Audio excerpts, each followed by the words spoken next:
जलियांवाला बाग देखो यहीं चली थी गोलियां, ये मत पूछो किसने खेली यहाँ खून की होलियां। एक तरफ बंदूकें दंदन एक तरफ थी टोलियां, मरने वाले बोल रहे थे इंकलाब की बोलियां, मरने वाले बोल रहे थे इंकलाब की बोलियां। जलियांवाला बाग भारत के इतिहास की वो घटना है जिसके बारे में सोचकर ही रूह कांप जाती है। अमृतसर के स्वर्ण मंदिर के पास स्थित है जलियांवाला बाग। इस घटना को अमृतसर हत्याकांड के रूप में भी जाना जाता है। इस घटना को कई साल बीत गए, लेकिन ऐसा लगता है कि ये कल की ही बात है और अभी जख्म हमारे बिल्कुल हरे हैं। भारतीय इतिहास में इस घटना को काली घटना के रूप में याद किया जाता है। आप सभी लोगों को मेरा नमस्कार। पहला, आज मैं अमृतसर आई हूँ और जलियांवाला बाग देखने के लिए आई हूँ। आज हम लोग जलियांवाला बाग देखेंगे और हम बातचीत करेंगे कि जलियांवाला बाग हत्याकांड क्यों हुआ और इतनी दुखद घटना आखिर इतिहास में क्यों हुई, इसलिए हुई और इसका क्या कारण था। वीडियो आगे बढ़ने से पहले चैनल को सब्सक्राइब कर लीजिए और अधिक से अधिक शेयर कीजिए। सबसे बड़ा प्रश्न है, जलियांवाला बाग हत्याकांड क्यों हुआ था। इसका सबसे बड़ा कारण रोलेट एक्ट था। पंजाब में मार्शल लॉ लग चुका था। ब्रिटिश सरकार द्वारा भारत में उभरते राष्ट्रीय जन आंदोलन को कुचलने के उद्देश्य से यह नियम लागू किया गया था। इस अधिनियम को लेकर पंजाब सहित पूरे भारत में जन विरोध शुरू हुआ था। सबसे पहले थोड़ा सा रोलेट एक्ट के बारे में जान लेते हैं। रोलेट एक्ट एक ऐसा कानून था जिसके जरिए ब्रिटिश सरकार को भारतीयों को बिना मुकदमा चलाए 2 साल तक जेल में बंद रखने का अधिकार मिल गया था। जिस व्यक्ति पर मुकदमा चलता था उसे मुकदमे के फैसले के बाद हाईकोर्ट में अपील करने का अधिकार नहीं था। इस एक्ट के माध्यम से ब्रिटिश सरकार किसी भी व्यक्ति को जेल भेज सकती थी। रोलेट एक्ट को काला कानून के नाम से भी जाना जाता है।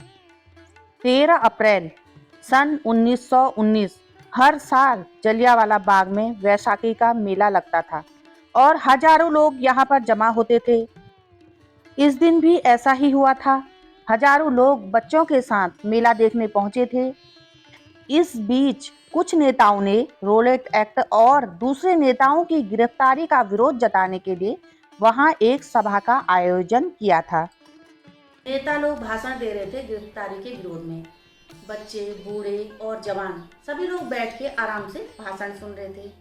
तभी जनरल डायर अपने सैनिकों के साथ छोटी संकरी गलियों से घुसकर जनरल डायर अचानक बाग में अपने सैनिकों के साथ आ गए।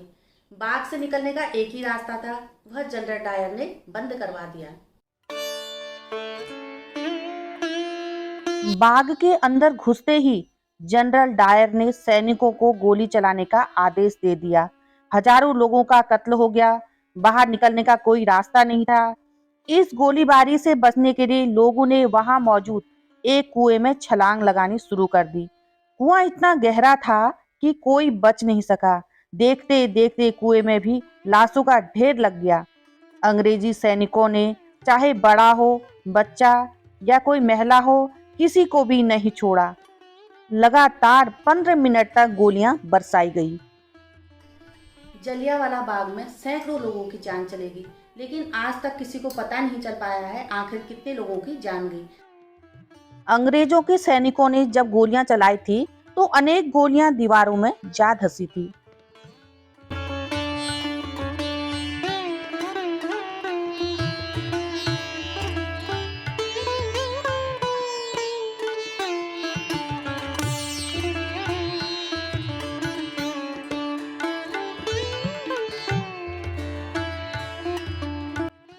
जलियांवाला बाग आजकल बिल्कुल चेंज कर दिया गया है। जाने का रास्ता अलग बना दिया गया है और आने का रास्ता अलग बना दिया गया है। और जो शहीदी कुआं था, जो पहले खुला था, उसको चारों तरफ से शीशे से ढक दिया गया है। पहले लोग उसमें झांकते थे और सिक्के चढ़ाते थे, लेकिन अब ऐसा नहीं है। अब केवल आप शीशे के द्वारा थोड़ा सा देख सकते हैं, थोड़ा सा झांक सकते हैं, लेकिन आप उसमें सिक्का नहीं डाल सकते।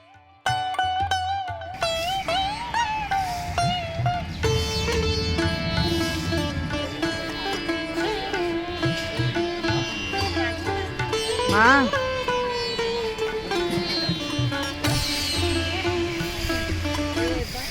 कहते हैं भगवान की अदालत में हर किसी का इंसाफ होता है। जलियांवाला बाग की घटना के बाद जनरल डायर बहुत ही परेशान रहने लगे थे। डायर ने अपने दोस्त से कहा था वह रात को सो नहीं पाते हैं। इस घटना के बाद उनका स्वास्थ्य धीरे धीरे खराब होता चला गया। कुछ दिनों में उनको लकवा मार गया। यह स्मारक संघर्ष और बलिदान का प्रतीक है। यह युवाओं में देशभक्ति की भावना पैदा करता है। नरसंहार की कहानी दिखाने के लिए याद ए जलिया म्यूजियम भी बनाया गया है। स्मारक में शहीदों को समर्पित 3 गैलरियां बनाई गई हैं, जिनमें शहीदों की प्रतिमाएं लगाई गई हैं।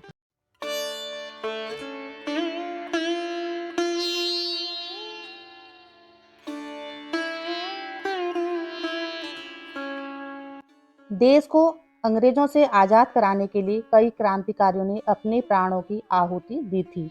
उन शूरवीरों में पंजाब के कई जांबाज शामिल थे, जिनमें से एक थे सरदार उधम सिंह।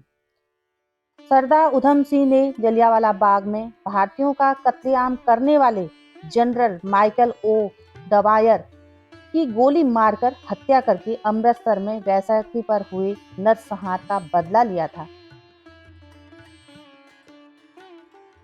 जिसके बाद उन्हें फांसी दी गई थी।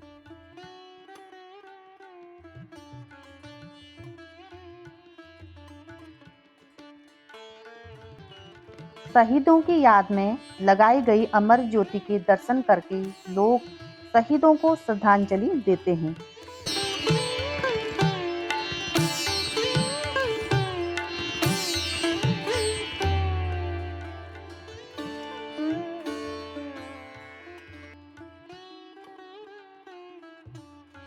अब मैं अपना वीडियो यहीं पर समाप्त कर रही हूँ। अगली वीडियो में एक नई जानकारी के साथ आऊँगी।